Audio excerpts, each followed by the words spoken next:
Este evento é uma realização do Instituto Brasiliense de Direito Público, também numa parceria com a FGV Projetos, e tem o patrocínio da Caixa Econômica Federal e também da FEComércio Rio de Janeiro, por intermédio da FGV Projetos, e conta com o apoio da Associação dos Advogados de São Paulo, a ASP, também da Associação Nacional dos Delegados da Polícia Federal, a ADPF, ainda do IDP Cursos e Projetos, e também das Escolas de Direito e Administração de Brasília, EDB, EAB, IDP, e dos programas de mestrado, da IDB, EAB e IDP. Informamos também que o evento ele está sendo transmitido ao vivo pelos canais de mídia social do IDP no Facebook e também no YouTube, os canais de mídia social do IDP. E lá ficarão à disposição dos senhores para futuros acessos. Ok, dando então início ao terceiro painel, nós gostaríamos de convidar para que tome lugar à mesa, por favor, o ex-secretário nacional de Justiça e Cidadania. Por favor, venha ao palco o doutor Gustavo Marrone.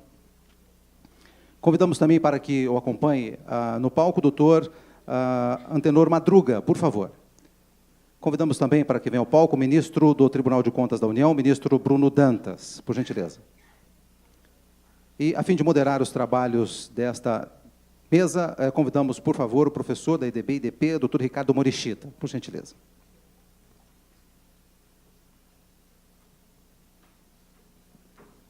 Senhores, por favor, queiram se assentar. Boa tarde a todos.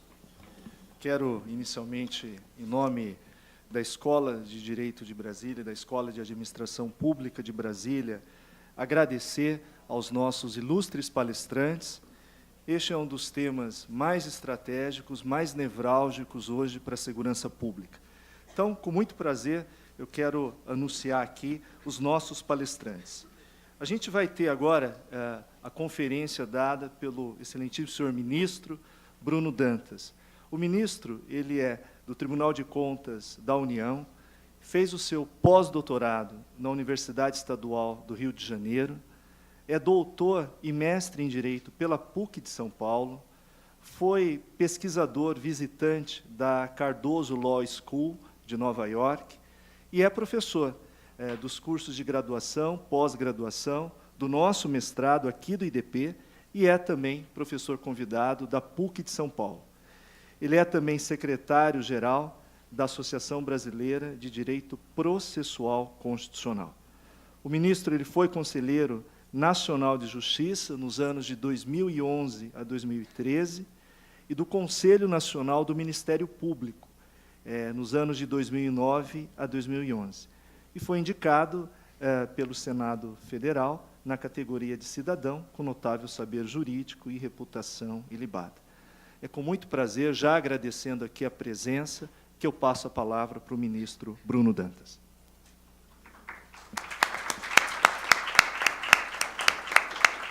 Obrigado, meu caro professor Ricardo Morishita. Para mim é sempre uma grande satisfação falar nos eventos aqui do IDP, até porque sou professor da casa, já leciono aqui há quase uma década, não é nem bom falar essas coisas, porque a gente fica lembrando da idade, não é, Antenor? De qualquer modo, eu, como sou de casa, me sinto muito confortável em estar aqui nesse auditório, em falar para os nossos alunos, falar, seja alunos da graduação, seja alunos da pós-lato sensu, seja do mestrado. Muita satisfação em falar para os advogados, defensores públicos, membros do Ministério Público, magistrados, que sempre prestigiam os eventos aqui do IDP. Eu também queria cumprimentar os meus companheiros de mesa, o doutor Antenor Madruga, advogado renomado, também cumprimentar o doutor Gustavo Marrone, secretário nacional de Justiça e Cidadania, cumprimento o nosso caríssimo Heraldo Pereira, que, além de ser aquela pessoa que todos nós vemos no Jornal Nacional, é advogado, vejo que talvez alguns não soubessem, mas é advogado, e o que é melhor, é prata da casa, que é aqui do nosso Instituto Brasiliense de Direito Público. Então, também queria te abraçar, Heraldo, dizer que é uma satisfação estar aqui nessa mesa com você. Geralmente, quando eu inicio uma palestra, eu gosto de tomar algumas atitudes simbólicas, viu, Antenor? Uma delas é tirar o relógio e colocar assim, em posição, que me permita acompanhar o tempo. Não que isso tenha alguma utilidade, geralmente isso só serve para iludir o auditório de que eu vou respeitar o tempo. Mas, no caso, hoje, eu tenho uma situação especial. Eu fui chamado e convidado, não podia recusar esse convite, mas para falar exatamente na mesma hora da sessão do TCU. Então, antes que algum jornalista publique que eu cabulei a sessão do TCU para estar aqui com vocês, eu vou dizer que vou falar rápido, né? O relógio nem será necessário, mas eu vou falar rápido porque eu terei, em seguida, que me ausentar, e desde já peço desculpas aos palestrantes que vão falar em seguida, porque não poderei estar presente para aprender com vocês. O tema desse painel é um tema bastante interessante e também muito instigante. Eu queria cumprimentar o IDP por ter criado exatamente uma mesa para tratar de crime organizado, lavagem de dinheiro e mídia. À primeira vista, talvez alguns pudessem se perguntar o que é que... Dois deles, tudo bem, crime organizado e lavagem de dinheiro, perfeito. Mas o que é que esses três, quando se juntam com mídia, teriam a ver um com o outro? E esse foi o desafio, imagino que não só meu, mas também dos outros palestrantes, tentar encontrar pontos de intersecção, pontos de contato que pudessem ser trazidos aqui nesta tarde. E eu, para trazer esse ponto, eu vou falar fundamentalmente de um dispositivo da Lei de Organizações Criminosas e vou falar um pouco de um caso que nós julgamos recentemente no plenário do Tribunal de Contas da União. Quando eu falo da Lei de Organizações Criminosas, eu me refiro, naturalmente, à Lei 12.850, de 2013, para aqueles que talvez não tenham uma memória tão fresca, foi uma das leis aprovadas naquele pacote legislativo que o Congresso levou à votação no auge das manifestações de junho de 2013, não é? Quando as manifestações ganhavam corpo. Uma das ações que foi adotada foi exatamente se escolher um pacote de projetos de lei para levar rapidamente à aprovação. E essa Lei 12.850 é uma dessas leis originada exatamente naquele momento. Essa lei, que, a par de disciplinar a forma de combate das organizações criminosas, ela traz um artigo muito interessante e muito pouco lembrado, que é o artigo 3º, inciso 8º, que estabelece o seguinte: o caput do artigo 3º diz que, em qualquer fase da persecução penal, serão permitidos, sem prejuízo de outros já previstos em lei, os seguintes meios de obtenção de prova. E aí vem o inciso 8º e fala: cooperação entre instituições e órgãos federais, distritais, estaduais e municipais na busca de provas e informações de interesse da investigação ou da instrução criminal. Por que eu escolhi falar dessa regra de cooperação na obtenção de provas? Porque nós vivemos hoje, no Brasil, quase que um tema único, né? Todos nós, quando acordamos, queremos saber, tem uma fase nova da Lava Jato? O que aconteceu na Lava Jato? O Supremo vai decidir alguma coisa na Lava Jato? O Procurador-Geral da República denunciou alguém na Lava Jato? Então, o Brasil, principalmente para quem é versado em direito, para quem é operador do direito, nós vivemos quase que um momento monotemático. E a Lava Jato somente adquiriu a envergadura que adquiriu, porque, a par dessas normas que compõem um arcabouço jurídico normativo que legou aos investigadores instrumentos para agir como estão agindo, essa operação vem exatamente no momento em que as principais instituições responsáveis pelo controle da administração pública se encontram num plano de amadurecimento institucional bastante elevado, são instituições que estão bastante bem equipadas e aparelhadas, e, por isso, estão dentro daquilo que a Constituição e as leis estabelecem como competência para essas instituições, têm agido de maneira colaborativa. Portanto, quando eu vejo uma operação em que estão lá membros do Ministério Público Federal, da Polícia Federal, da Receita Federal, do COAF, da CGU e por aí vai, é sinal de que nós temos órgãos de controle que estão atuando, e o que é melhor, eles estão atuando juntos, eles respeitando o espaço de competência de cada um, eles estão colaborando uns com os outros. No entanto, isso nem sempre foi assim, e talvez nós pudéssemos pensar se, da maneira que está acontecendo hoje, nós já teríamos atingido um patamar ótimo de cooperação. E eu já me antecipo em dizer que considero que ainda é insuficiente a cooperação que existe entre os órgãos. Nós estamos hoje vivendo no Brasil um momento de descoberta de novos instrumentos, então nós ainda estamos vivendo aquela fase de choques entre instituições para verificar o que é da competência de quem, mas, sobretudo, nós ainda temos uma cooperação baseada na mera vontade dos agentes que hoje ocupam funções estratégicas. O que eu quero dizer com isso? Eu quero dizer que não existe no Brasil, apesar dessa disposição do artigo 3º, inciso 8º, da Lei 12.850, não existe um mecanismo formal que permita às instituições de controle terem um conhecimento em tempo real das informações que transitam nas outras. Então, e aí, meu caro Heraldo, é aí que eu gostaria de encaixar o papel absolutamente crucial, fundamental, que a mídia tem tido nesse nosso momento. Por quê?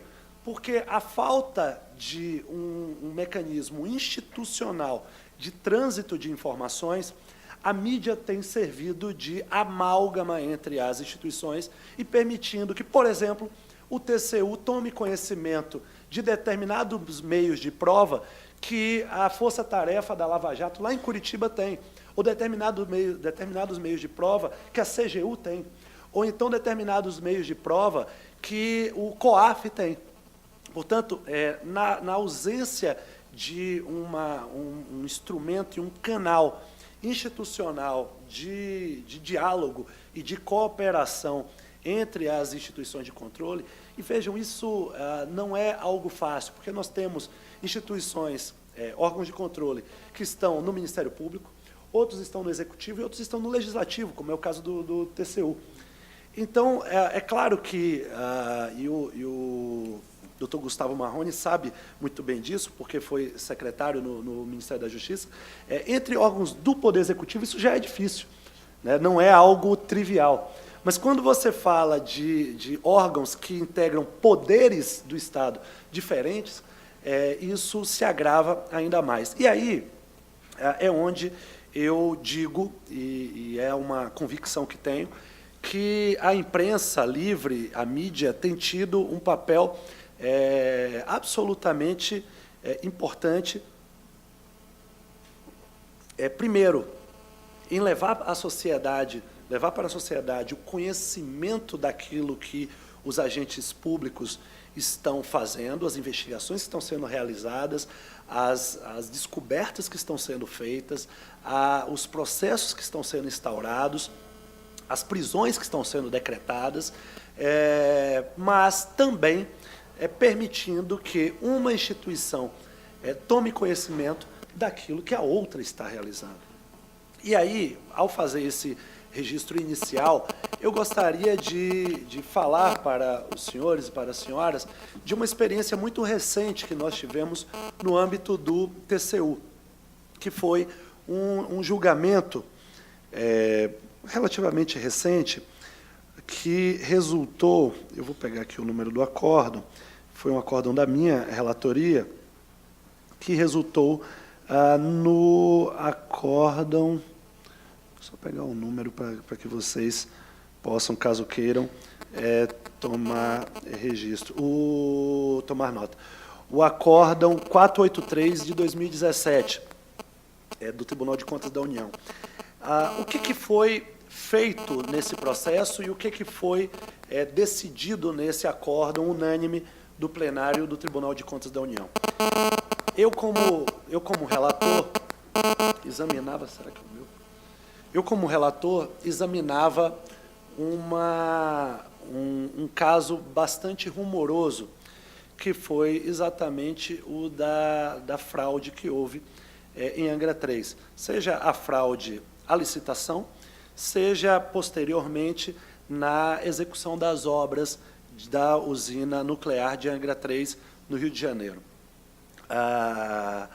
Para aqueles que não têm a memória disso, esse caso de Angra 3 foi revelado numa das operações, numa das etapas da Operação Lava Jato, né? A operação em particular que revelou os crimes lá de Angra 3 foi chamada de Operação Radioatividade e foi deflagrada em 2015, mostrando o quê? Mostrando basicamente que o presidente da Eletronuclear havia se envolvido num esquema que levou, e eu posso falar assim porque já foi sentenciado, já houve sentença, então não vou falar de suposto esquema, suposto isso, suposto aquilo, mas teria se envolvido num esquema que envolveu, primeiro, uma fraude na licitação que foi realizada para a contratação, primeiro, do projeto da montagem eletromecânica da usina de Angra 3, e segundo, na própria execução da montagem eletromecânica da usina.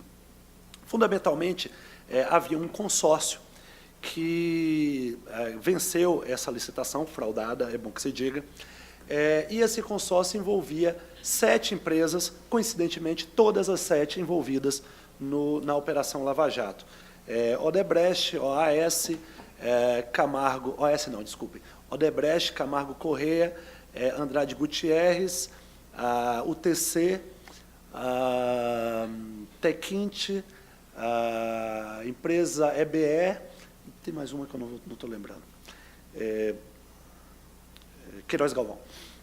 Então, essas 7 empresas, mediante prévio ajuste, estabeleceram, primeiro, quem ia vencer a licitação, qual o preço seria apresentado e de que maneira a empresa ou o consórcio que vencesse iria recompensar as empresas que não integrassem o consórcio vencedor. Basicamente, o que aconteceu foi, elas se dividiram em 2 consórcios, o consórcio que venceu levava uma parte, e aí esse consórcio subcontratava o consórcio que perdeu para executar uma parte da obra. Com isso, levou-se a um superfaturamento que hoje o TCU, com as ferramentas que dispõe, está estimando aí em algo na casa de R$1 bilhão. Nós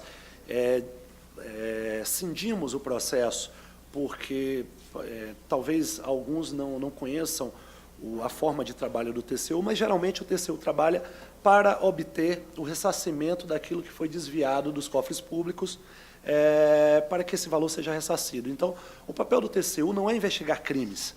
O papel do TCU não é checar se os criminosos que perpetraram atos ilícitos contra a administração pública, se foram punidos na esfera criminal ou se foram punidos na esfera civil. O TCU tem o seu próprio regime jurídico e o seu próprio regime sancionatório.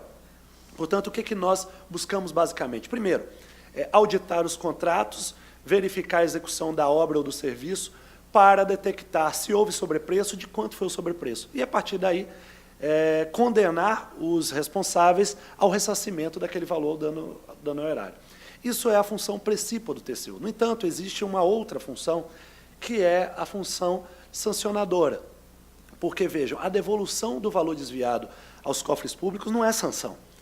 Isso é mera obrigação de restituir aquilo que foi desviado. Quais são as sanções que o TCU pode aplicar? Diversas, estão todas na lei orgânica do TCU.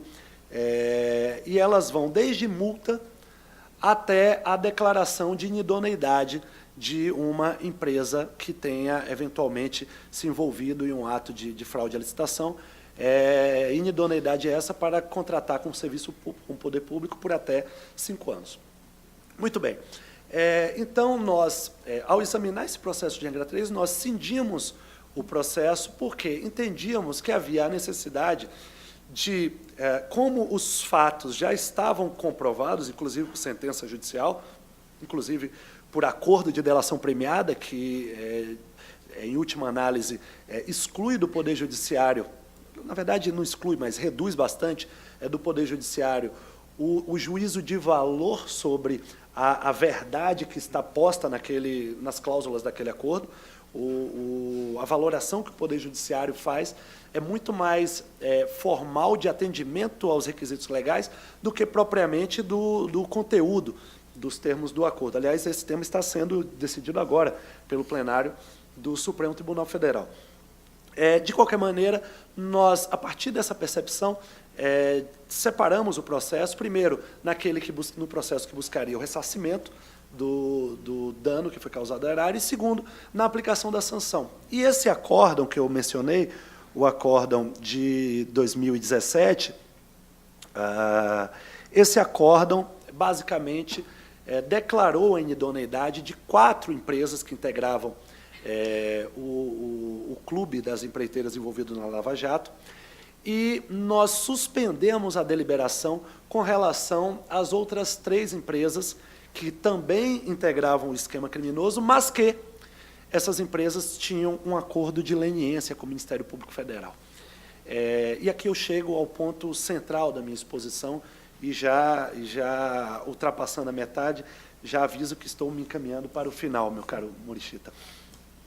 O TCU, ao perceber que um grupo de empresas tinha um acordo de leniência com o Ministério Público Federal e um outro grupo de empresas não tinha, o que nós fizemos? Primeiro, aplicamos a sanção que a lei estabelece como cabível para aquelas 4 que não tinham acordo de leniência. Então, foram declaradas inidôneas para contratar com o poder público pelo prazo de 5 anos, as 4 empresas que não tinham acordo de leniência. E o que o TCU fez com relação às outras 3? E aí entra o ponto que eu destaquei no início da minha fala, o artigo 3º, inciso 8º, da Lei 12.850.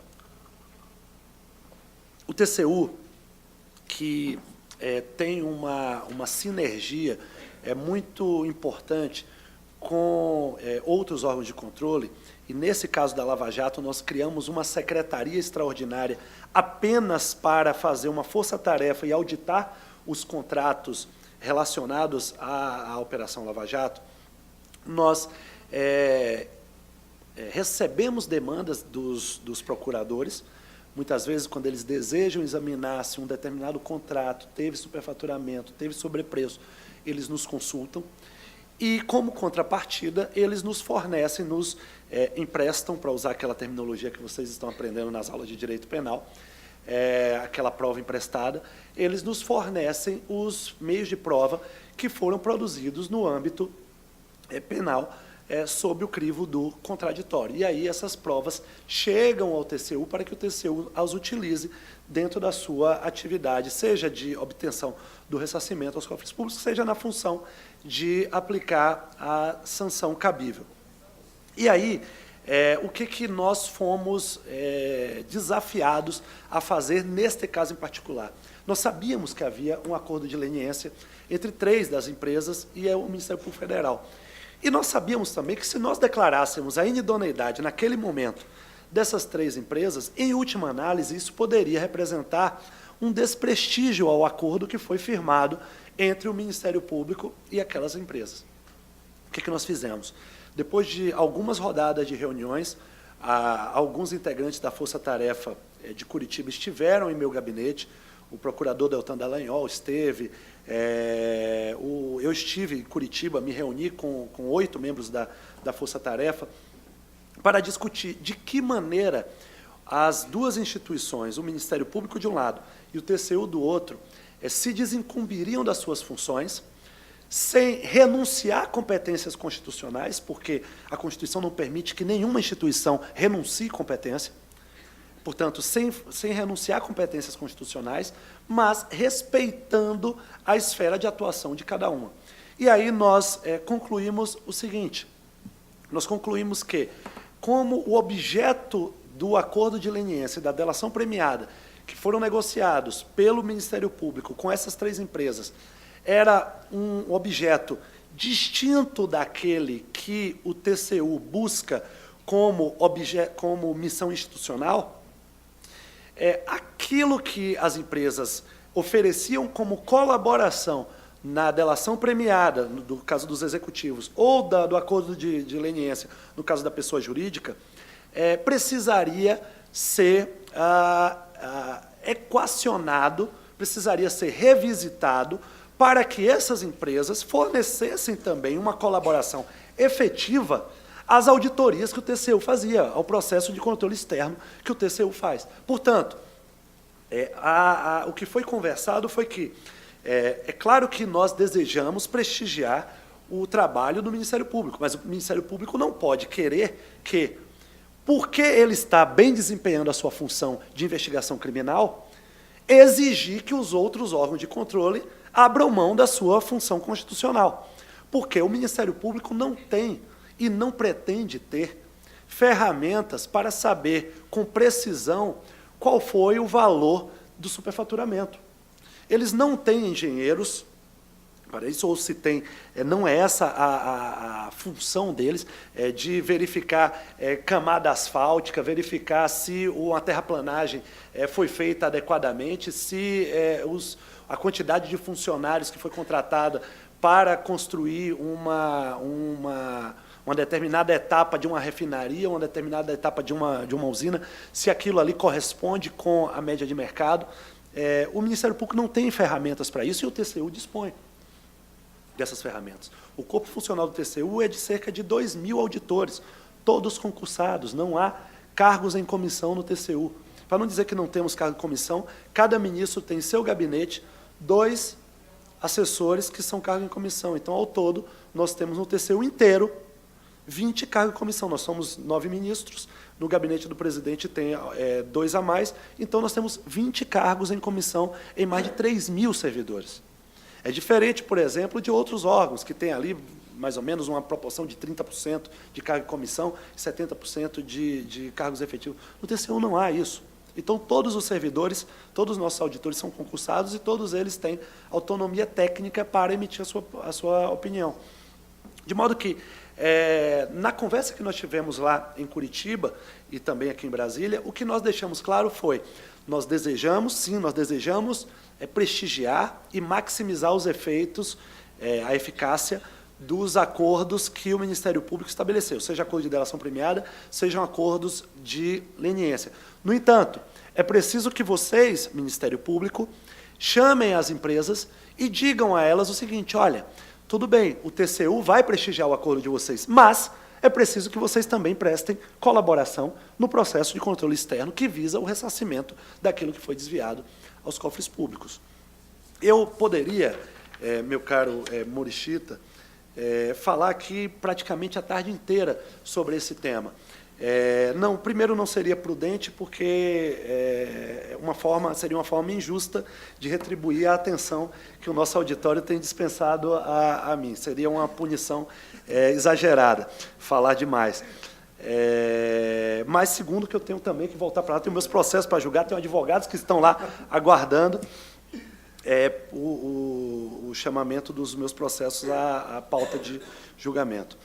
Mas eu gostaria de encerrar deixando essa mensagem como conclusão da minha exposição.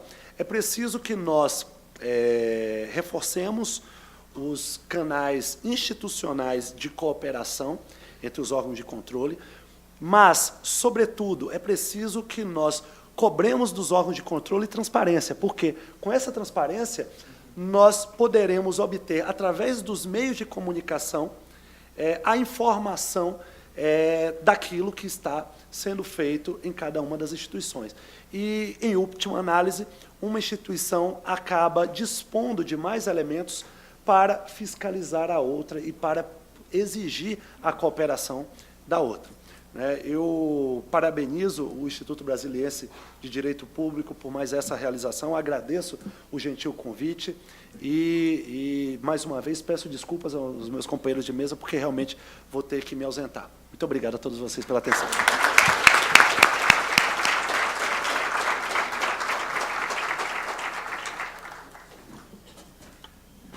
Muito bem, queria aqui agradecer ao nosso caro ministro Bruno Dantas pela sua exposição.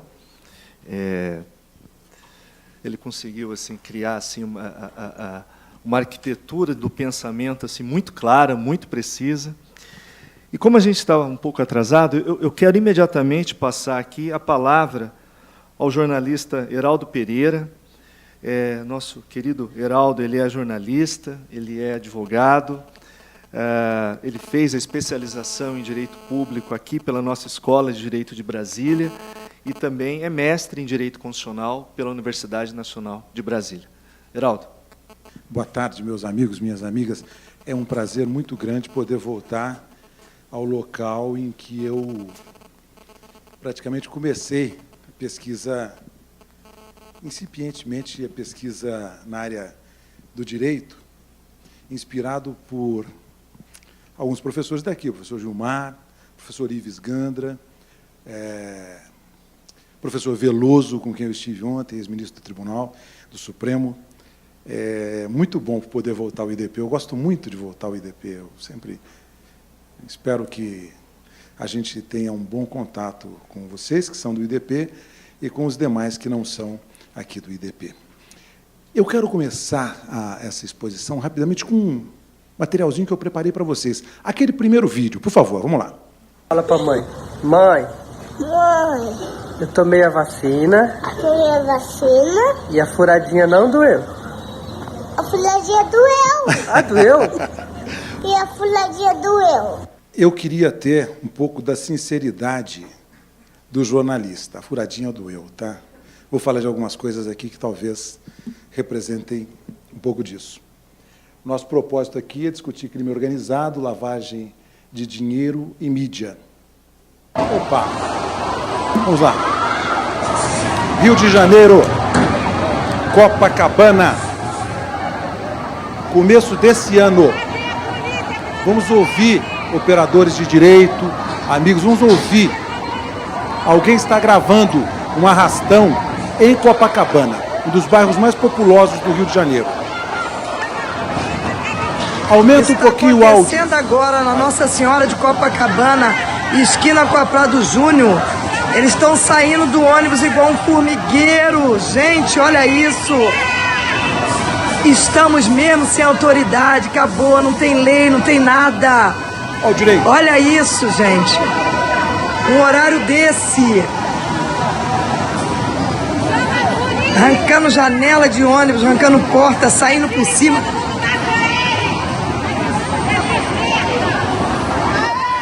Apareceu um polícia só. Um polícia sozinho. Sozinho. Cadê o resto, gente? Crime essa gente organizado. tem que morrer. Essa gente não vale nada. População olha isso. desorganizada. Olha Pena isso. de morte. Comunicação social. É Imprensa. mulher, é criança, é tudo. Bando de safado. Essas porra não tem que vir mais pra cá, não. Calúnia, injúria e difamação. Não merece nem vir à praia. Cerceamento do direito de ir e vir. Tinha que vir vários polícias botar isso pra correr e a pé até lá. Tortura, talvez.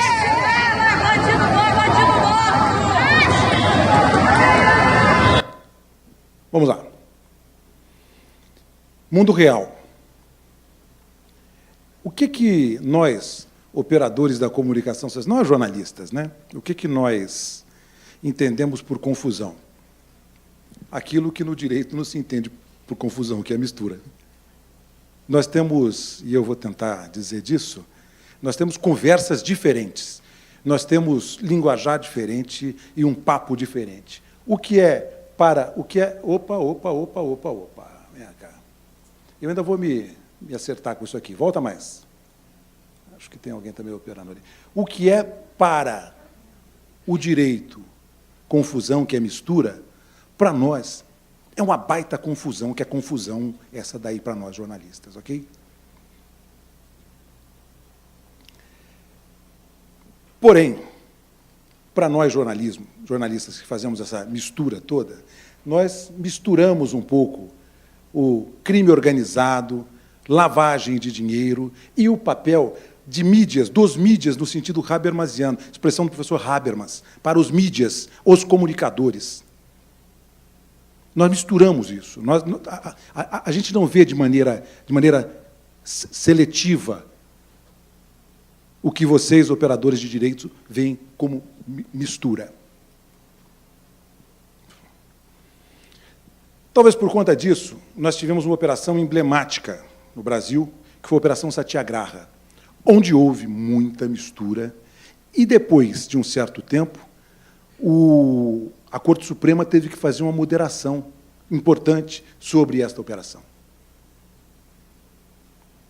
Recomendo, inclusive, que os mais novos acessem os registros dessa operação. Um professor importante, desembargador de Santos, foi o magistrado já naquela época, e eu, pesquisando para a gente bater esse papo aqui, me deparei com um livro dele, que é esse livro central, e que faz a junção na área do direito, do crime organizado e da lavagem, evidentemente que ele usava como pano de fundo aquele momento da Operação Satyagraha. Inclusive é da Saraiva, é uma recomendação que eu deixo para vocês. Nós podemos fazer, como imprensa, como jornalistas, um recorte, vamos assim dizer, da confusão que nós temos e que tratamos em matéria de crime organizado. E fiz um recorte porque achei em alguns doutrinadores este recorte.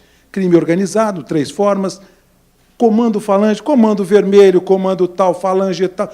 Já tratávamos disso na saída, vamos assim dizer, do momento mais duro do regime militar, no pós-68, já tínhamos esse fenômeno, e nós tematizávamos muito na imprensa.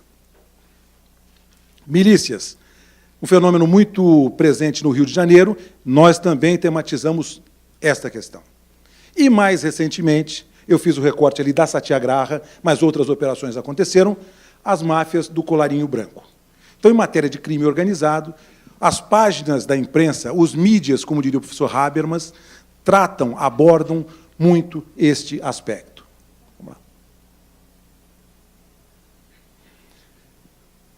Crime organizado, colarinho branco. O momento, vamos assim dizer, um dos momentos paradigmáticos que tivemos foi o do mensalão. O professor Aires Brito prefere chamar, ainda quando ministro, a ação 470. A AP 470. O mensalão foi um momento paradigmático, em que nós, que estávamos acostumados a tratar muito mais de outros fenômenos do crime organizado, passamos a tratar mais detidamente do crime organizado do colarinho branco. Aos jornalistas. Estamos agora num outro momento, que é o Petrolão. Petrolão sou eu que estou chamando, alguns colegas chamam assim. Vamos lá. Vou fazer uma distinção aqui com vocês, e separei aqui a origem do diploma legal da questão relacionada ao crime de lavagem foi a lei que criou o COAF. Professor Adriane Jobim, no governo do presidente Fernando Henrique, dá origem, com a Lei 9.613, a criação do COAF. E vejam como, depois eu vou, como é um detalhe interessante. a Lei 9.613, ela foi alterada pela Lei 12.683. Estou chegando mal, já era novo, não chegava bem. Por um detalhe que nós, por exemplo, da comunicação, a gente não... Ela teve todo o parágrafo 1º, o artigo 1º, alterado. Então, ela dizia o seguinte, na definição do tipo de lavagem, se dizia o seguinte, ocultar, e a hora que ela encerrava com crime, houve uma alteração, e nós jornalistas, nós não nos atentamos para essas coisas. Houve uma alteração de um diploma legal por uma expressão vocabular. Ela deixou de ser, no tipo principal, de crime para infração penal. E isso fez toda uma mudança legislativa, toda uma mudança do Constituinte derivado para mudar esta lei. E a gente fica pensando, nossa, mas a lavagem de dinheiro é uma coisa... E eu tenho certeza que talvez poucos colegas jornalistas tenham tido acesso a esta lei, que teve uma mudança substancial e sobre a qual nós falamos hoje, gastamos baldes e baldes de tinta imaginária, isso a gente dizia nas redações antigamente, tinha que gastar baldes e baldes de tinta, que são publicações. Hoje a gente já não gasta mais tudo isso. Organização criminosa. Então, lavagem, organização criminosa. Já no governo da presidente Dilma, Lei 12.694, ela é anterior, ela vai tratar da organização criminosa no ambiente de primeira instância, mas a lei de organização criminosa substancial é a 12.850, ainda no governo Dilma, que depois ela tem um complemento com a lei que trata da questão de terrorismo. O ministro Bruno já se referiu a ela ali. Vamos lá. É quase uma maldade que se faz, com um diploma dessa envergadura, para com os pobres dos jornalistas, que vão ter que comunicar sobre um diploma dessa envergadura, para dizer a agulhinha vai doer. Define organização criminosa e dispõe sobre investigação criminal e os meios de prova. Define a pena, o tipo. E é um diploma imenso, que no capítulo 1º, da investigação e dos meios de obtenção de prova, institui colaboração premiada, institui capacitação ambiental, ação controlada, institui, aqui no artigo 3º, ao fim do artigo 3º, infração por policiais. Cada item desse é um instituto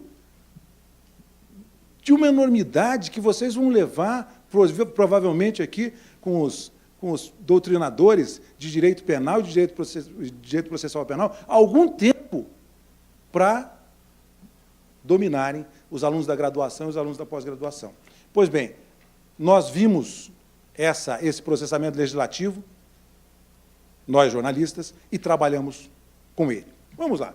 Mas vamos lá. Colaboração premiada. Artigo 4º. O que é que se pode em colaboração premiada? Às vezes eu pergunto para os meus colegas, falo assim, você sabe, muito difícil. Vamos lá. As questões que o Ministério Público, aqui, o que pode, o que não pode. Homologação. Qual é a extensão de uma homologação de uma delação premiada? Não preciso falar muito disso, porque o Supremo Tribunal Federal está decidindo essas questões, e é o fim da minha conversa aqui. Eu quero falar sobre o papel da Corte Constitucional. Mas há todo um regramento aqui, que hoje nós, pobres da comunicação social, tratamos de uma coisa que vocês, que são da área do direito, levarão um tempo para estudar sobre essas coisas que nós tratamos hoje assim, ó. Fez delação, fez, isso. E o cara fez delação. Ixi, prendeu o cara, vai fazer delação. Nenhuma sentença condenatória será proferida com fundamento apenas nas declarações do agente colaborador. É duro para a gente apreender essa questão. Ação controlada. Acho que cada episódio desse poderia ser um diploma legal separado. Consiste em ação controlada, rastreamento e investigação policial. Seção 3, infiltração de agente. Não vou cansá-los, porque vocês conhecem. E por aí vai. Nós dominamos muito, rudimentarmente, nós jornalistas, esses institutos que são do direito, alguns com característica de direito material, outros com característica até de direito processual. E sobre esses institutos, nós falamos todo dia na comunicação social.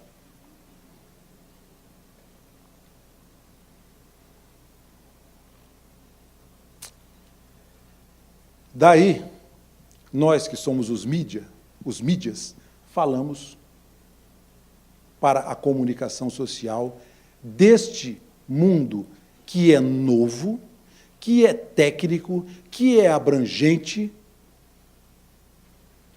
e nós não temos um domínio muito importante. Eu chamo de os mídias formais a imprensa, o jornalismo profissional, e chamo de os mídias informais as redes de contato. Os jovens aqui, não que os de mais idade não tenham, têm mais contato com essas redes de contato entre pessoas. Mas os dois segmentos eu defino como da comunicação social.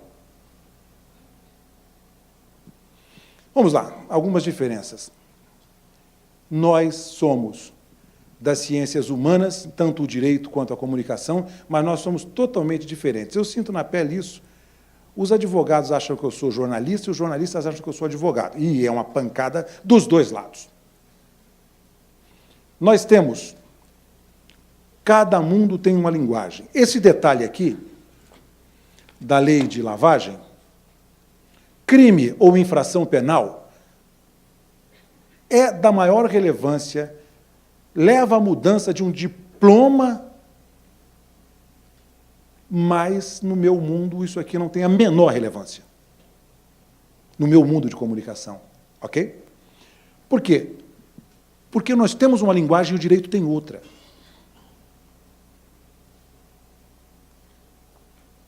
Eu ainda me acerto com isso aqui uma hora.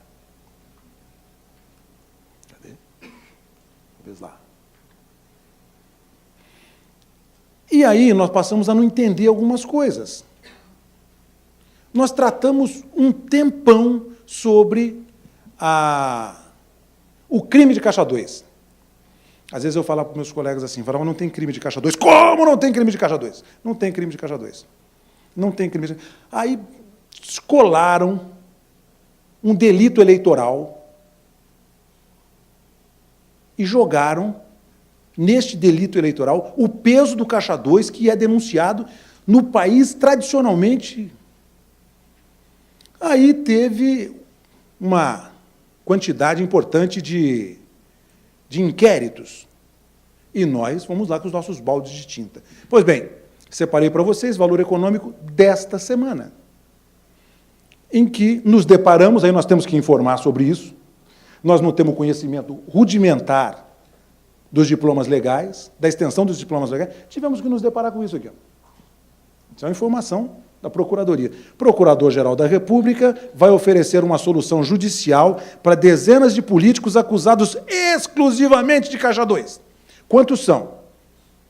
Ali vão falar uns 30, mas me parece que são mais de 50 dos inquéritos. Ao apresentar denúncia contra esses políticos, Janot vai propor a chamada suspensão condicional do processo. Onde é que está tudo que a gente falou de caixa 2? E aí as coisas, a discussão do caixa 2. Estou fazendo nenhuma crítica aqui, eu estou fazendo uma avaliação dos mundos. O mundo do direito, o mundo meu. Prefiro que não estou criticando o procurador-geral. Claro que vocês todos já têm essa informação da possibilidade desses caminhos. Mas nós passamos um tempo tratando desses caminhos, que não se revelam depois pelo órgão de acusação. Uma outra diferença, nós temos tempo. Os tempos são diferentes. O tempo do direito e o tempo da comunicação social, o tempo da imprensa, são tempos diferentes. Vou mostrar para vocês aqui uma questão de tempo. Vamos lá. Aí. O tempo. Vinícius Mota, ex-secretário de redação da Folha de São Paulo, nesta semana, na Folha de São Paulo, ele diz o seguinte, vou ler o primeiro, o lead, que nós chamamos, a cabeça ali, o cabeça não é como o cabeça do diploma legal. O Brasil, que há pouco tempo entrou para o clube da delação premiada, logo descobriu o potencial dessa ferramenta para enfrentar esquemas de corrupção inseridos no funcionamento do governo. Avoluma-se, contudo, a sensação de que estamos nos lambuzando com o modelo recém-descoberto. Mais um pedacinho. Quando não há limites para delatar, o conjunto de incentivos que deveria levar ao bem maior para a sociedade entra em parafuso. É uma autoridade do jornalismo.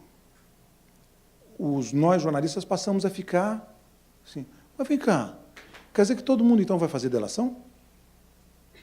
A polícia não vai prender. Como é que vai? Nós começamos a nos deparar, porque as coisas são coisas diferentes, a gente fica... Estou falando de um mestre do jornalismo que hoje tem essa dúvida crucial. Nós estamos diante de questões que a gente sabe, quando você vai na literalidade, há aqui outras questões, mas nós somos de um mundo mais informal. E nós vamos, aí chegamos num ponto e falamos, uai, mas e aquilo lá? Você chega na delação, você chega nos acordos, você chega nessas coisas todas. Em termos de organização criminosa, lavagem de dinheiro e por aí vai. Vamos lá. Nós vivemos a fase, nesse cipual, nós vivemos a fase pós-mensalão e vários desses institutos entraram no nosso direito por força de tratados internacionais, legislação internacional.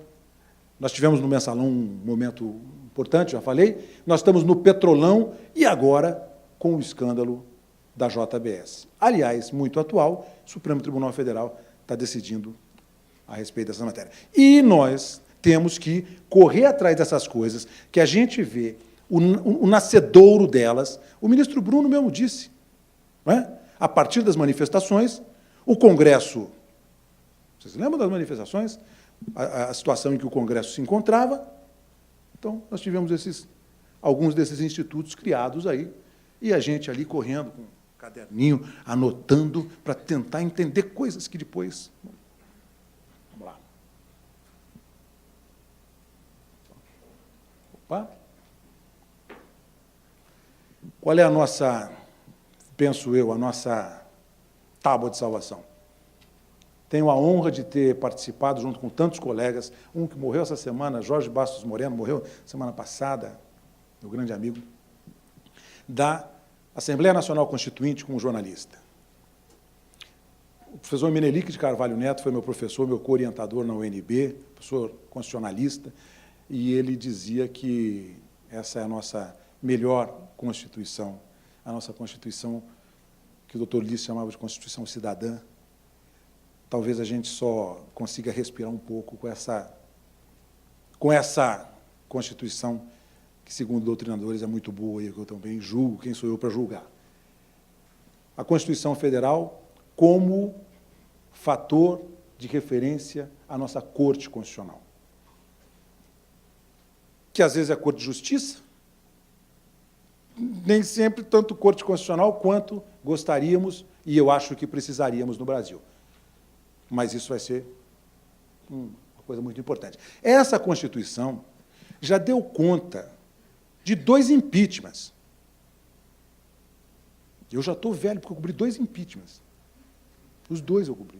2 impeachments. Tem mais não sei quantos pedidos lá, 17, sei lá o quê. pão de padaria. Mas essa Constituição deu conta de 2 impeachments. Às vezes a gente pensa que está no pior dos mundos. A gente não está no pior dos mundos.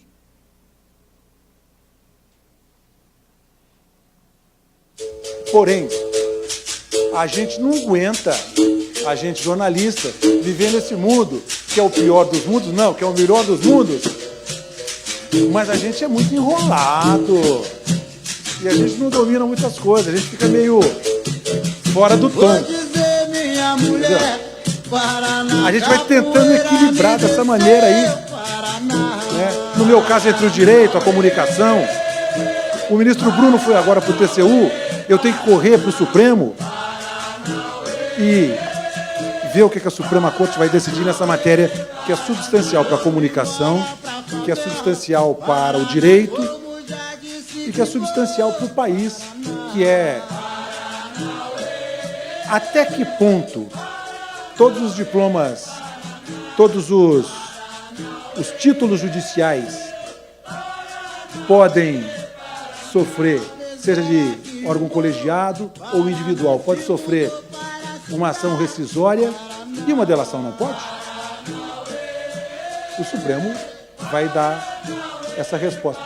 E nós vamos, jornalistas, tentar sobreviver nessa capoeira que temos aí. Muito obrigado, presidente. Desculpa aí, falei muito.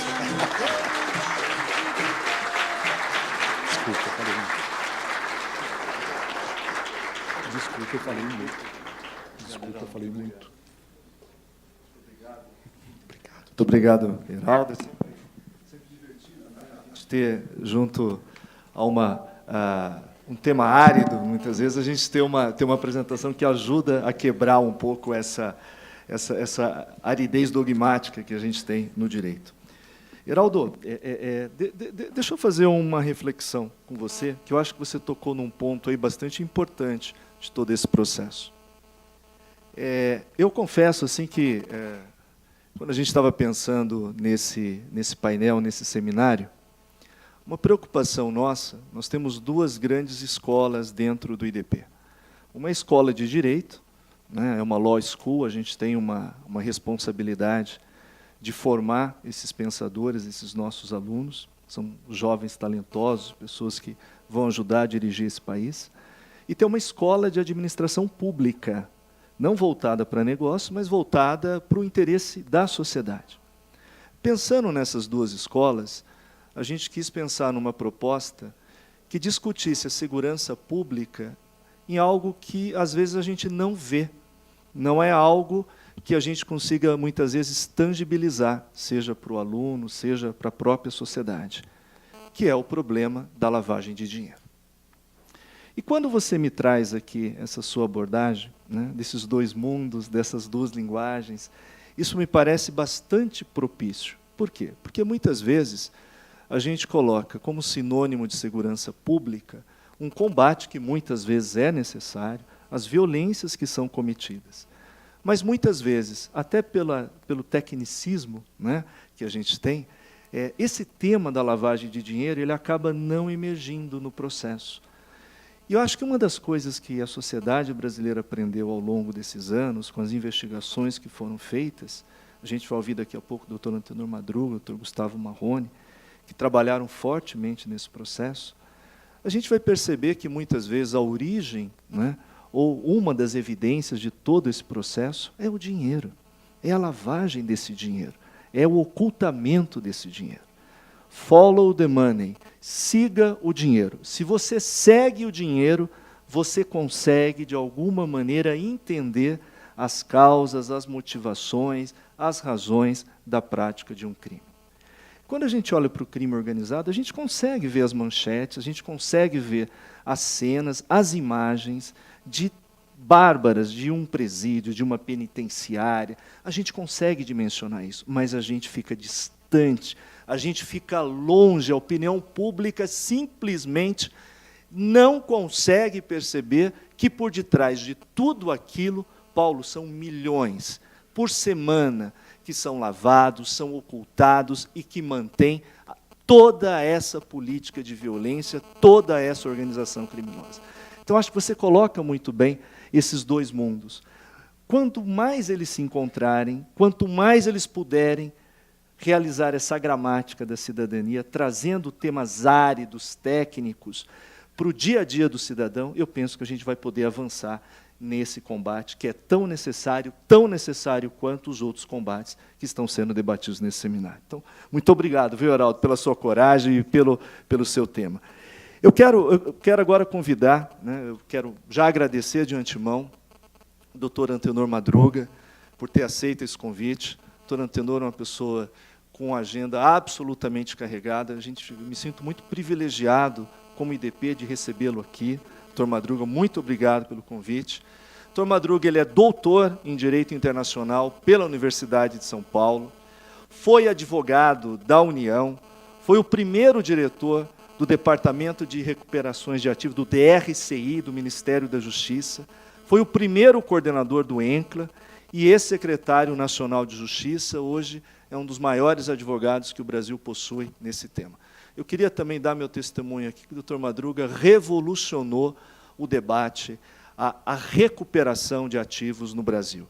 É uma pessoa com profundo conhecimento, dedicou anos da sua vida a esse munus público, que foi levar o combate à lavagem de dinheiro. Então, eu me sinto muito privilegiado aqui no IDP de recebê-lo. Muito obrigado, viu, Madruga, pela sua presença e tem a palavra. Obrigado, Morichita. E as suas palavras denotam também um predicado meu, que sou amigo do Morichita.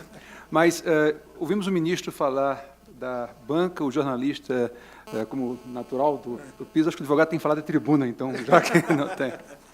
Primeiro, obrigado, Morichita, mais uma vez pelo convite. Obrigado ao IDP, também já dei aula nessa casa, também tenho um carinho muito grande pela universidade. E por esse tema, que parece um tema difícil de conciliar. Como conciliar crime organizado, lavagem de dinheiro, talvez seja fácil, como disse o Bruno Dantas, mas e com mídia? Né? E como relacionar esses três temas? Né? Numa escola que, como disse o Morichita, olha para o direito, mas também olha para a administração pública. E, obviamente, esse é um problema, e o Heraldo começou muito bem mostrando que, muito mais do que um problema teórico, didático, acadêmico, esse é um problema que atinge o nosso dia a dia. Quando nós falamos de crime organizado, e, mais uma vez, o Heraldo trouxe as diferentes formas de crime organizado, falou da falange, falou da milícia, falou do crime do colarinho branco, enfim, falou dessas confusões que há, e cada vez mais essas formas se unem quando vocês veem, por exemplo, os comandos elegendo vereadores, deputados, quando vocês veem elegendo juízes, enfim, tudo isso se confunde. Mas o grande desafio, esse é um problema, antes de tudo, é um problema nosso. Quando nós saímos de casa e sentimos a violência no dia a dia, quando nós vemos os escândalos de corrupção, isso é muito mais do que uma discussão acadêmica, isso é uma discussão do dia a dia, da nossa realidade. Eu vou fazer uma tentativa de falar sobre esses três, como harmonizar esses três institutos, e vou falar a partir de uma perspectiva, de uma experiência, que é a minha experiência, por um tempo no serviço público, e já há mais de 10 anos de volta à advocacia privada. Eu devo poder ver, já que eu vou tratar sobre alguns temas talvez polêmicos, fazer alguns disclaimers a bem da verdade. É importante que vocês saibam isso quando o médico escreve um paper, ele sempre coloca os eventuais conflitos que ele pode ter. Então, eu sou advogado hoje e advogo para várias empresas que também estão no âmbito da Lava Jato. Também advoguei o Heraldo referiu-se ao caso Satyagraha, fui advogado do Daniel Dantas, nosso escritório foi advogado do Marcelo Debrecht na delação premiada, advoguei recentemente no acordo que a Rolls-Royce fez com o governo brasileiro, é público, aquilo que eu posso falar, portanto, é público, recentemente a H. Stern, a Carioca Engenharia. Então, tome as minhas palavras também com essa perspectiva de que, embora eu procurarei ser independente nos meus comentários, e serei independente, mas há razões, inclusive, para duvidar dessa independência, eu faço, portanto, esse disclaimer original. Em 2003, eu era advogado da União, tinha sido adjunto do Procurador-Geral da União, veio o governo do PT, E eu achei que não iria ter mais espaço ali, pelo menos recebi um convite e ia para fora do Brasil, quando veio o ministro Márcio Tomás Bastos e chamou para montar um novo departamento e coordenar uma estratégia de combate à lavagem de dinheiro. Aquilo me assustou um pouco, porque eu nunca fui político, nunca tive nenhum apoio político, e via um governo entrando, eu era advogado da União, naquele momento já se mapeavam os cargos em comissão. Eu disse: ministro, estou muito honrado com o convite, agradeço, mas faço com uma condição: montar uma equipe sem qualquer interferência política. E assim foi feito. Montamos no DRCI, fomos colegas do Morichita, que também serviu nesse momento. Foi feita uma equipe, embora o Márcio Tomás Bastos fosse, de fato, e tivesse também que fazer os disclaimers dele, como eu fiz, ele montou uma equipe e deu a essa equipe uma independência de criar. E aquele momento era o seguinte: nós tínhamos, lembra, em 2003, a lei de lavagem de dinheiro era de 1998. Passados 6 anos, não é isso? Um outro jornalista, colega seu, Heraldo Boris Casoy, tinha um bordão que dizia: isso é uma vergonha, não existe um único inquérito, uma única condenação por lavagem de dinheiro no Brasil. Logo no começo, numa palestra para um auditório desse tamanho, de promotores de justiça do Estado de São Paulo, portanto, da maior economia brasileira, eu perguntei, em 2003, aos promotores de justiça do Estado de São Paulo quem, naquela plateia, já tinha feito uma única denúncia por lavagem de dinheiro. Havia mais de 200 promotores na plateia, nenhuma denúncia por lavagem de dinheiro em 6 anos depois da lei de lavagem de dinheiro. E por que lavagem de dinheiro? Por que o ministro Márcio Tomás Bastos, à época, trouxe esse tema como tema fundamental da agenda dele?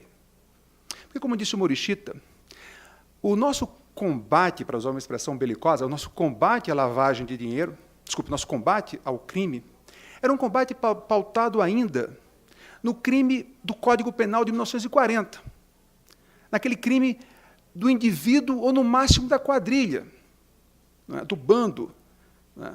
Como o sotaque denuncia, eu sou potiguar, o bando vem do bando do Lampião, daquela coisa, mas quando o grande problema que a administração pública teria que enfrentar é como combater o crime organizado. E já era mais ou menos um consenso no mundo que o crime organizado era uma empresa. E como qualquer empresa...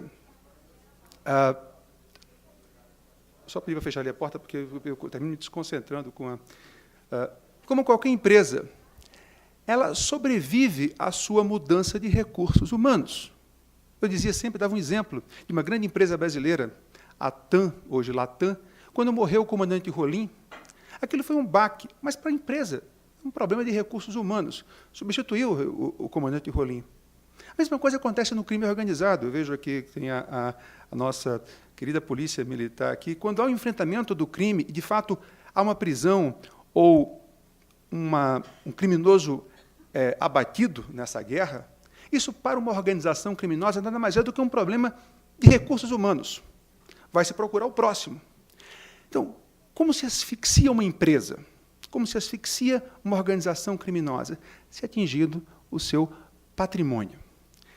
Vocês lembram, em São Paulo, daqueles ataques que o PCC fez em São Paulo? Todo mundo lembra dessa situação. Foi montado um gabinete de crise e foi feita uma apresentação pela Polícia Militar do Estado de São Paulo de todo o organograma do PCC. Eles conheciam todos, de cima a baixo, a inteligência da Polícia Militar de São Paulo.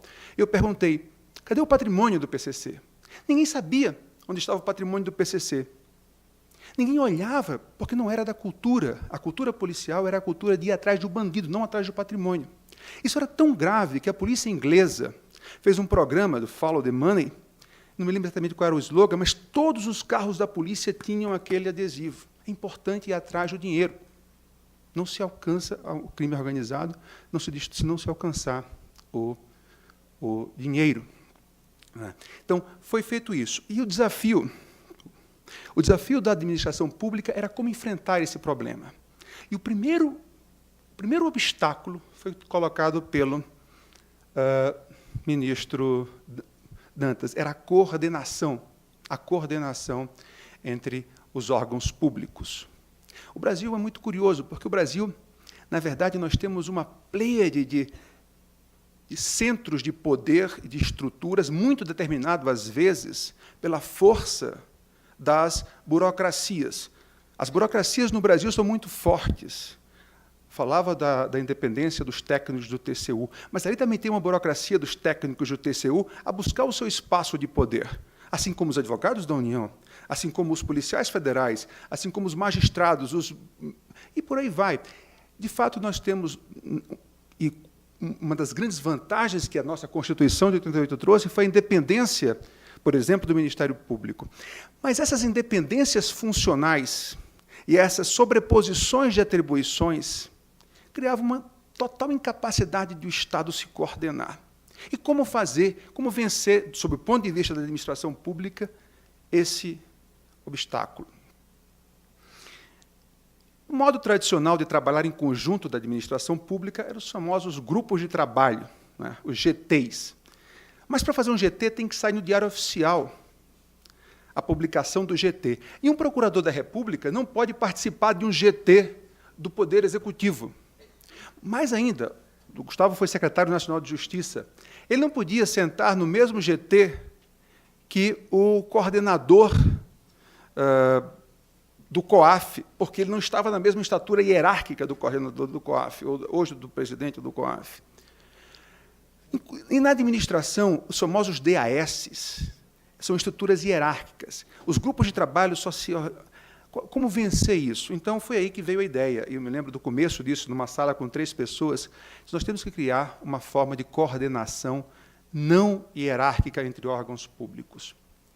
Vejam bem, como combater o crime organizado? Se esse combate... Obrigado, Maurício. Se esse combate ao crime organizado, vejam, senhores, ele é uma agenda da administração pública. Como pode o secretário nacional de Justiça, o ministro da Justiça, determinar que as suas prioridades são o combate à lavagem de dinheiro, por exemplo, sem combinar isso com o Ministério Público Federal? Quantos procuradores vão ter que ser alocados para esse combate à lavagem de dinheiro? Ou sem combinar com o Judiciário, que tem uma autonomia administrativa? É preciso abrir varas de lavagem de dinheiro? Como coordenar essas administrações autônomas era e é um dos maiores desafios. Continua sendo. Eu tenho mais 8 minutos, tentarei falar sobre isso. Então, e aí vem a mídia, nós sugerimos criar uma soft law, uma estratégia, chamamos de Estratégia Nacional de Combate à Lavagem de Dinheiro, a ENCLA. Qual é a característica dessa soft law? Ela seria uma coisa voluntária. Nós começamos convidando alguns órgãos e não convidando outros. Os outros que não foram convidados reclamaram e quiseram participar depois. E esses órgãos teriam que se reunir numa plenária e voluntariamente aceitar metas. Metas que eles mesmos publicariam. A inspiração disso veio do GAFI, veio de outros locais, que depois, não há tempo, num outro momento, eu explico o que é isso. Mas essas metas deveriam ser públicas. Por quê? Porque aí vem a mídia. Porque a mídia teria o papel fundamental de cobrar a execução dessas... Eu lhes dou um exemplo. Não havia no Brasil, e o Gustavo foi da FEBRABAN, sabe disso, não havia no Brasil um cadastro nacional de contas correntes. Para saber se alguém tem a conta bancária, tinha que se mandar ofício para todos os bancos. Era um problema. A criação do Cadastro Nacional de Contas Correntes era resistida, de certa maneira, pelo Banco Central. Nesse ambiente de que era um final de semana que passava todo mundo junto, aqui em Perinópolis, todos esses órgãos, se pressionou o Banco Central, tá bom, eu aceito, colocou lá a meta. Passou um ano, o Banco Central não fez o que aconteceu? Estava na mídia. A mídia coloca na manchete, Banco Central não cumpre meta da ENCLA. E a mídia tem um poder muito grande de mover a administração pública. Não é à toa, veja bem, a Lava Jato ela é, de certa maneira, muito criticada, eu até tenho as minhas críticas. Mas qual é a maior âncora e maior defesa da Lava Jato, se não a mídia? Não é? A mídia pauta, e é necessário, porque a mídia é o canal entre a opinião pública e é o canal, fora das eleições, entre a opinião pública e, ou pelo menos pretende ser, com algumas críticas também, um canal entre a opinião pública e a administração pública. Então, essa era a forma de se fazer uma soft law que poderia obrigar, por exemplo, o Poder Judiciário de uma maneira não direta, que não haveria como, não há como o Poder Executivo determinar comportamentos para...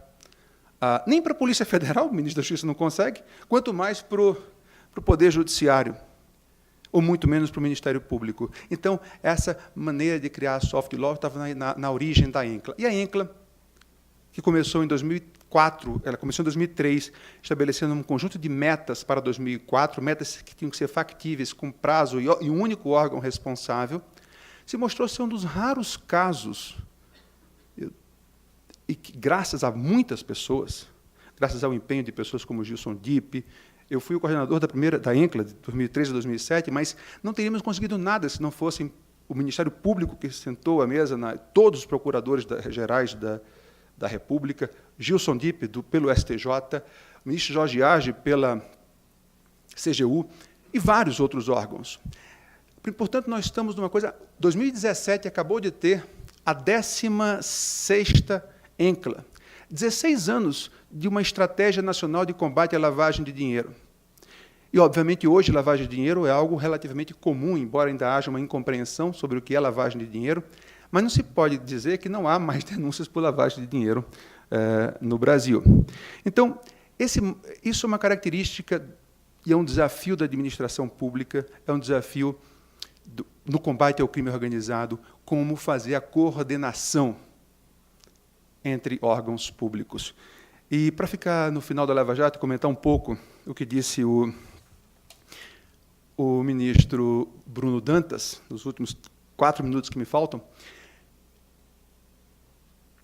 e o Heraldo também comentou, qual é o grande diferencial da Lava Jato?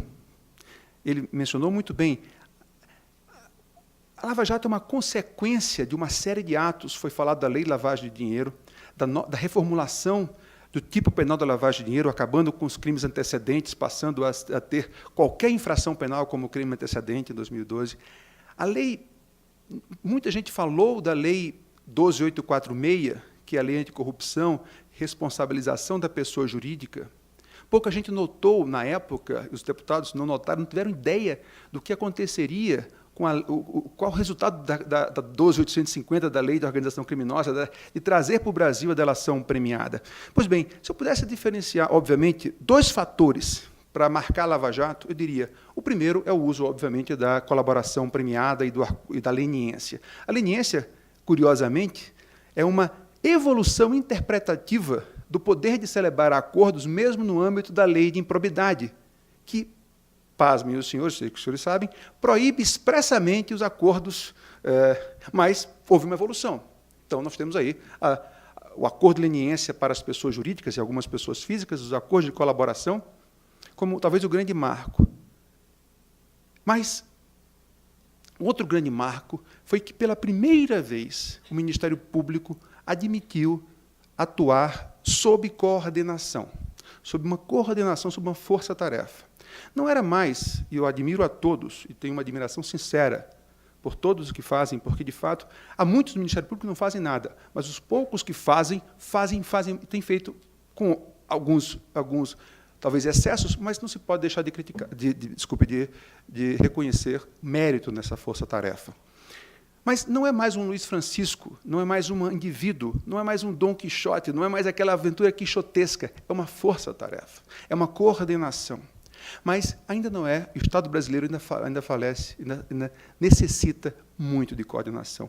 Vejam o absurdo que é essa discussão sobre atribuições e competências no âmbito dos acordos de leniência. Uma empresa vem, faz um acordo de leniência, e não estou julgando, ela reconhece os seus ilícitos, assim como também quem faz uma colaboração reconhece os seus ilícitos, mas o faz em busca de uma premiação. Sem essa premiação, não o faria, obviamente. O faz em busca de uma premiação. E o faz em busca de um bem jurídico maior, de um objetivo maior. Se o objetivo, por exemplo, do TCU é, de fato, buscar o ressarcimento dos danos, de que adianta as inúmeras condenações que já houve, milionárias, bilionárias, sem êxito?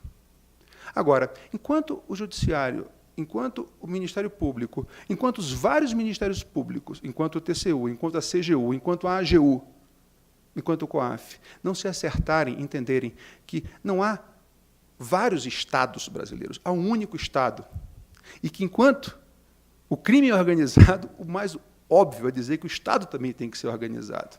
Infelizmente, o Estado não é. E não é por várias razões, porque é refém de burocracias, porque é refém de espaços de atribuição, porque quer manter espaços de atribuição. Então, embora eu sou um otimista, tem quem diga que um otimista, a diferença entre um otimista e o pessimista, é que o pessimista é um otimista com experiência. Eu permaneço sendo um otimista. Eu tenho 2 filhos pequenos, quero vê-los e quero criá-los no Brasil. Não vejo como nós poderíamos ter um Brasil melhor sem passar por essa crise. Eu digo que é uma crise curadora, como diriam os americanos, uma healing crisis. Algumas doenças, você, para ficar bom, tem que passar por crises. Não teria como, ou demoraria talvez décadas para o Brasil superar e criar um ambiente de negócios mais livre de corrupção, em que pudesse as pessoas serem escolhidas por suas competências técnicas e não por outros propósitos, consequentemente possam estabelecer políticas públicas mais eficazes, não teria como o Brasil melhorar sem o que está acontecendo hoje. Isso é uma consequência, quero dizer, não de 1, de 2 governos, de 3 governos, mas talvez de esforços que não se prestou muita atenção, talvez, no espaço político, mas deu-se ferramentas, estão aí. Espero com sinceridade, que a administração pública, quando eu falo de administração pública, falo de todas as esferas. Quando eu falo de governo, eu não diferencio o governo executivo, de legislativo, de judiciário. Essa é uma divisão que só no Brasil se faz. Governo é o governo da coisa pública. Eu espero que o governo possa ser organizado. Se o governo não for organizado, não combate o crime organizado. Não se combate o crime organizado sem lavagem de dinheiro. E o governo não atua se não houver cobrança da mídia. Muito obrigado.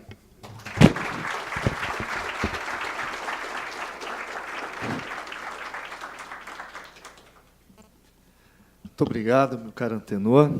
Excelente. Agora eu vou passar a palavra para o meu querido amigo, Dr. Gustavo Marrone. Dr. Gustavo, muito obrigado, viu, por ter aceito o convite, ter vindo de São Paulo, essa correria toda. Dr. Gustavo é um amigo de longa data, foi diretor do Procon São Paulo, foi uma das pessoas que mais nos ajudou no âmbito nacional a implementar um sistema nacional de informações. Dr. Gustavo, ele é advogado, ele é mestre e doutor em Direito do Estado pela Universidade de São Paulo, foi ex-secretário nacional de Justiça, teve uma participação também no setor privado, foi ex-diretor de autorregulação da FEBRABAN, foi, como eu disse, ex-diretor executivo da Fundação Procon, ele é professor dos cursos de pós-graduação da FADITU, da FADISP e da Escola Paulista de Direito, professor convidado dos cursos de pós-graduação da FGV, da GVLO, que é a nossa parceira aqui nesse seminário, e também na Universidade Mackenzie. Ele foi ex-conselheiro, tanto da Anvisa como do CSP, do Conselho de Seguros Privados. Dr. Gustavo, tem a palavra. Bom, boa tarde a todos. Primeiro, agradecer o convite para estar aqui no IDP. Não é a primeira vez que eu participo dos eventos aqui da casa, eles são muito bons. Acho que sempre que possível receber o convite é um prazer estar aqui presente, ainda mais compartilhando uma mesa com pessoas tão ilustres, amigos queridos. O último a falar tem 2 lados. O lado ruim, normalmente ele tem menos tempo para falar, e tem um lado bom, ele precisa falar menos, porque muitos já falaram que ele ia falar antes de chegar a sua vez. Uma das funções do secretário nacional de Justiça, eu tive a honra de estar no cargo durante um ano, quase um ano, de maio de 2016 a abril de 2017, é coordenar a estratégia nacional de combate à corrupção. Ela vai dinheiro, depois da lei anticorrupção, ela acrescentou um C na ENCLA, ela se tornou combate à corrupção e à lavagem de dinheiro. O secretário é o coordenador deste grupo, que o Dr. Antenor já adiantou como ele foi formado, e trouxe um pouco da experiência do setor privado. Também trabalhei com o Dr. Antenor no Conselho de Autorregulação da FEBRABAN, e um dos pontos que eram debatidos no Conselho eram mecanismos de prevenção à lavagem de instituições financeiras. Eu dividi um pouco a minha fala em 6 pontos. né? Vou tentar ser rápido, até porque alguns já foram colocados aqui pelos palestrantes anteriores. Eu vou falar um pouco do crime organizado e seu financiamento, acho que também já foi. A legislação é no segundo ponto, mas já foi bem trabalhada. Vou falar um pouco da ENCLA, a parte que eu tive mais contato, que foi este último ano. Queria falar um pouco da Rede Lab, que é um sistema de inteligência e de informações. Falar um pouco do sistema financeiro, porque tudo que a gente fala de lavagem de dinheiro, ele, por uma questão lógica, passa dentro do sistema financeiro, então ele é um parceiro importante nessa questão do controle. Depois eu gostaria de falar de uma meta específica da ENCLA, que ela foi debatida, já vem debatida de longo tempo, foi colocada nas metas de 2017, as metas deste ano, e é um ponto muito importante que tudo que a gente vê hoje nas denúncias, nas reportagens, envolve dinheiro vivo. Então, uma das metas da ENCLA é como que eu resolvo esse problema da circulação do dinheiro vivo. Então, existem propostas para isto. O primeiro ponto, a questão do financiamento do crime organizado, já foi falado. O crime organizado, hoje, a gente, quando vê as notícias no jornal, você está vendo a ponta, a consequência do que é aquela atividade. Você não está vendo a causa. Hoje, as organizações criminosas elas são muito bem aparelhadas, elas cometem crimes cada vez mais complexos. Não estou só falando dos crimes que resultam em violência, mas crimes financeiros, fraudes, crimes contra a administração pública, e para montar todo esse aparato precisa de um grande recurso financeiro.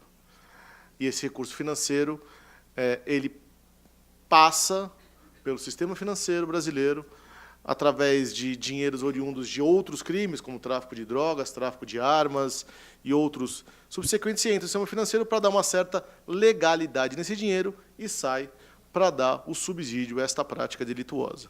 Então, não há como se falar hoje em combate ao crime organizado sem se combater o financiamento a este crime. E o financiamento desse crime não se combate, muitas vezes, com armas, mas sim com inteligência.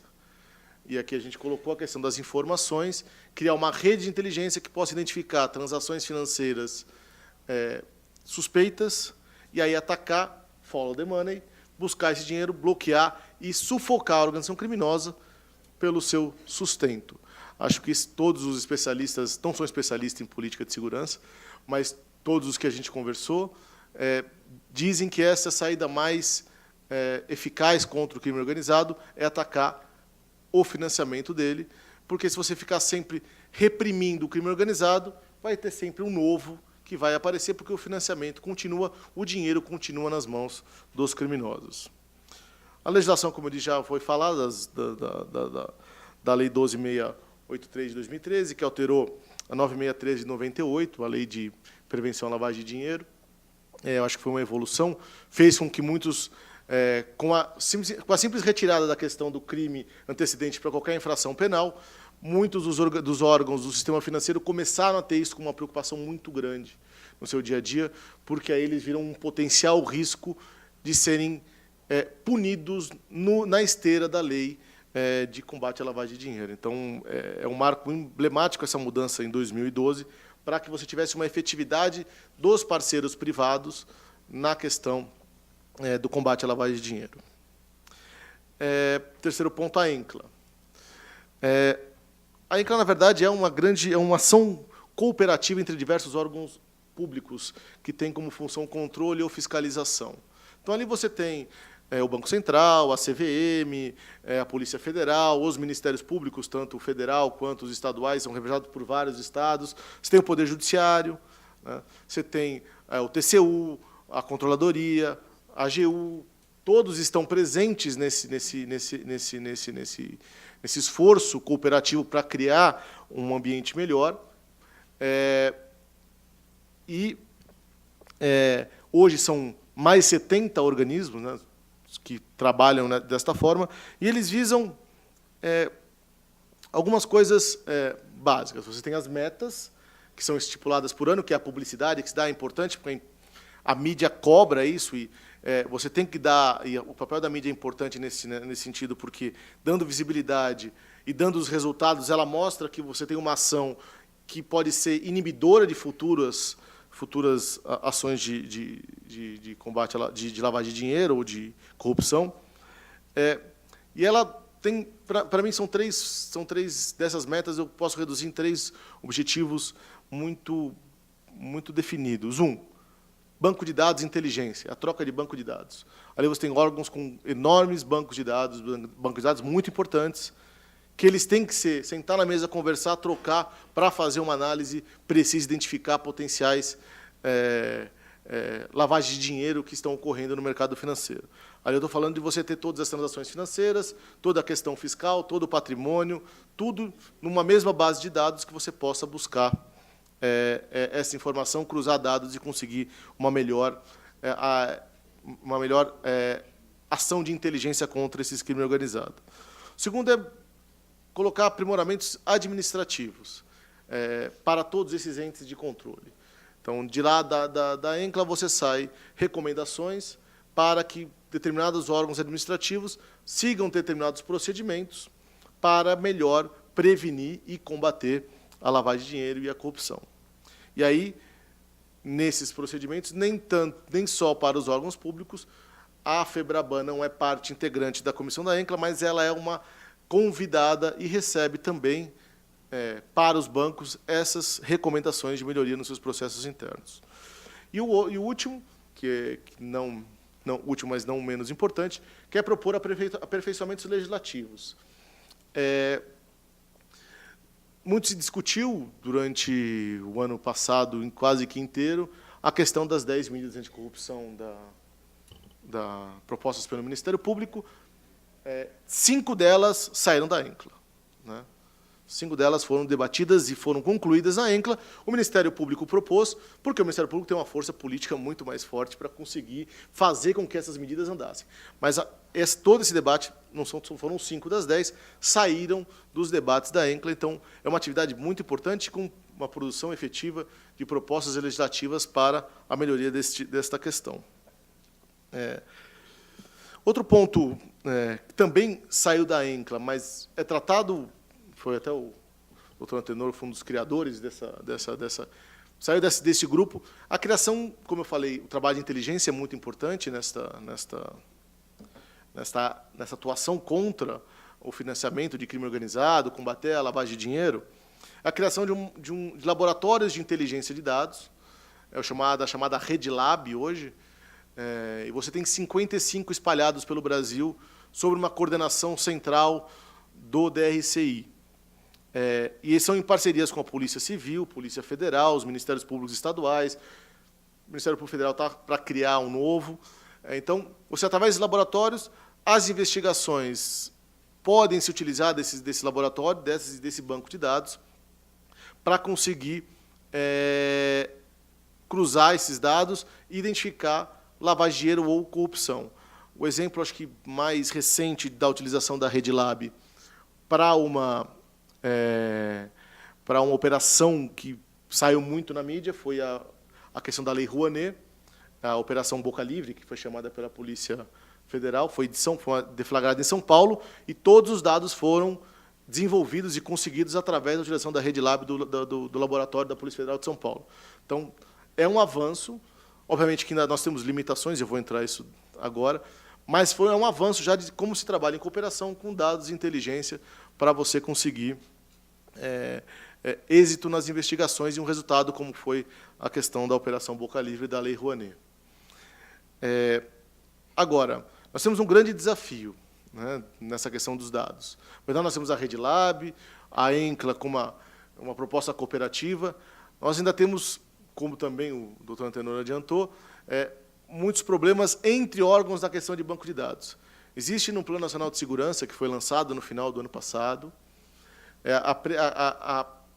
a previsão, já com orçamento definido, para a criação de um laboratório central em Brasília, onde todos os dados, onde todo o banco de dados desses órgãos que têm interesse seriam concentrados numa única plataforma e que todas as autoridades de controle e fiscalização poderiam fazer suas consultas a esses grandes órgãos.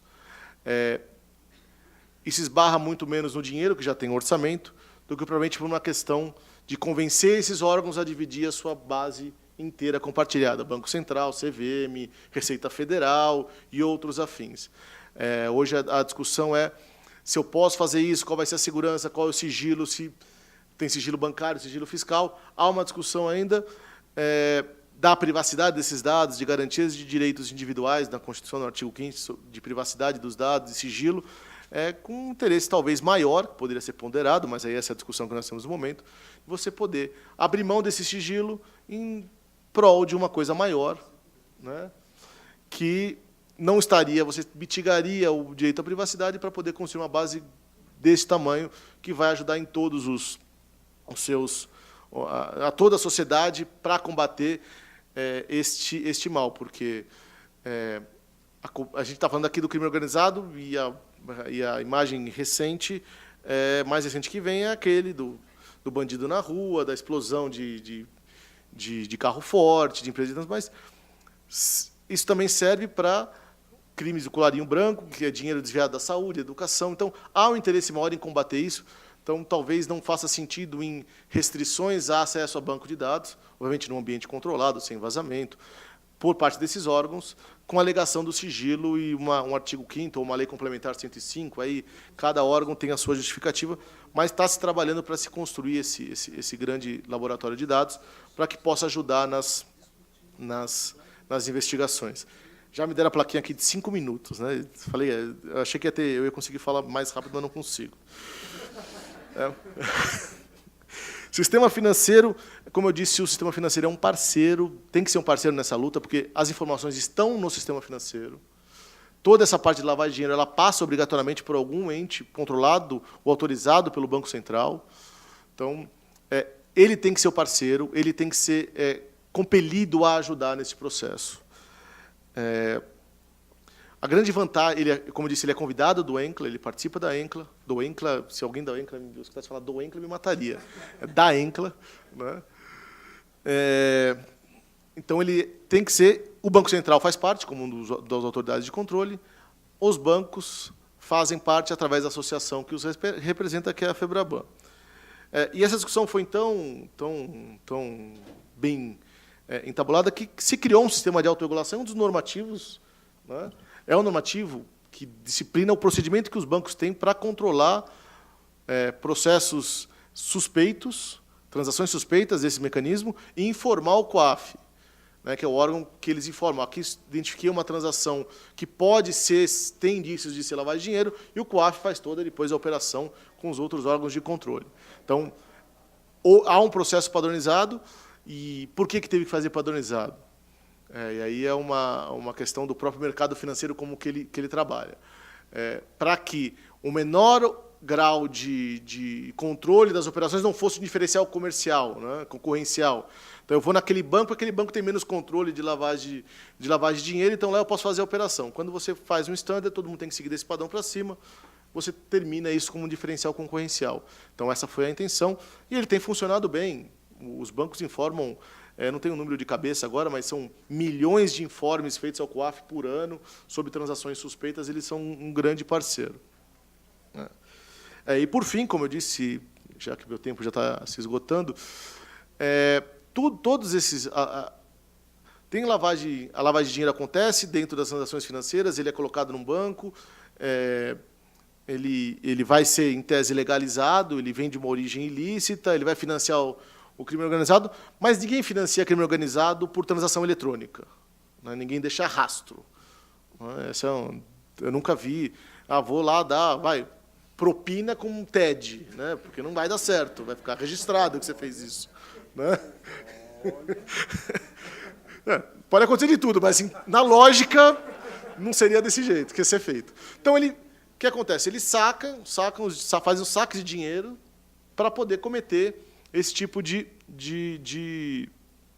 atitude ilícita. E a gente vê pelos noticiários que é sempre mala de dinheiro, é dinheiro escondido, é dinheiro em algum lugar. Circula em moeda, nunca em transação eletrônica. E hoje é muito fácil sacar dinheiro no Brasil. Você vai sacar R$1 milhão no caixa, você avisa 2 dias de antecedência. Você não precisa explicar para quê, para onde vai. Então, uma das propostas, uma das metas da ENCLA é que o Banco Central regulamente a questão do saque em dinheiro, para que quase que proibisse o saque acima de R$10.000, ou de R$15.000, ou de R$20.000, aí um teto a ser discutido. Mas se a pessoa quer sacar acima de 100 mil, 150 mil, ele tem que fazer um processo, pelo menos 15 dias antes, que passe uma averiguação, preencher os motivos, para que vai ser feito, para coibir mesmo esse tipo de saque. Há saques que são para fins lícitos? Pode ser. Né? Mas ninguém saca assim. Aí talvez a presunção da inocência se inverta. Vai sacar, eu quero R$1 milhão em dinheiro, sacar no caixa, eu já estou achando que ele vai fazer alguma coisa não lícita. Aí talvez a gente pudesse dificultar um pouco mais para que pudesse ter um controle sobre o dinheiro. E um outro ponto, que também tem a ver com o dinheiro, é a questão das contas, também é uma outra das metas da ENCLA para 2017, as contas correntes de entes públicos.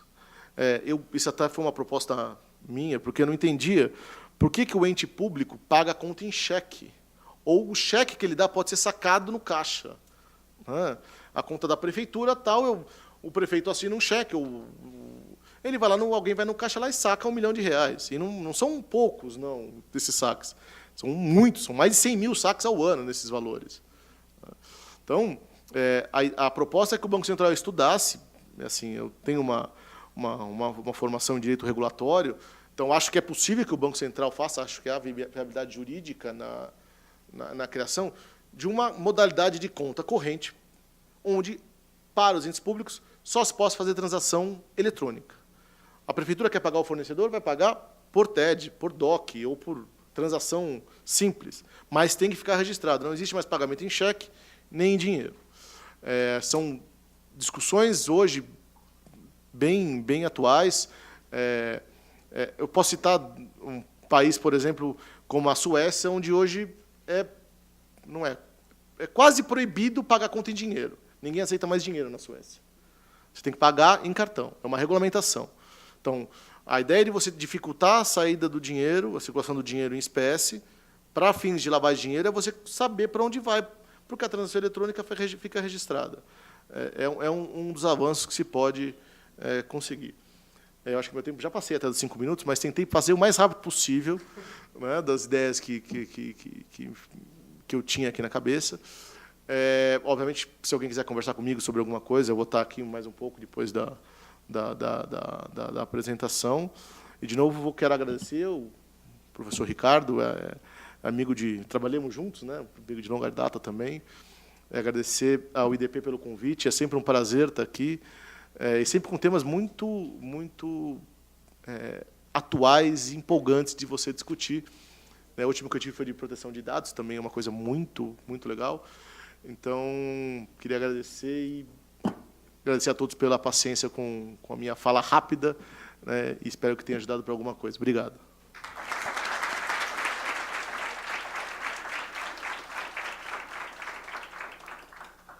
Muito obrigado, doutor Gustavo. Muito obrigado aos nossos ilustres palestrantes.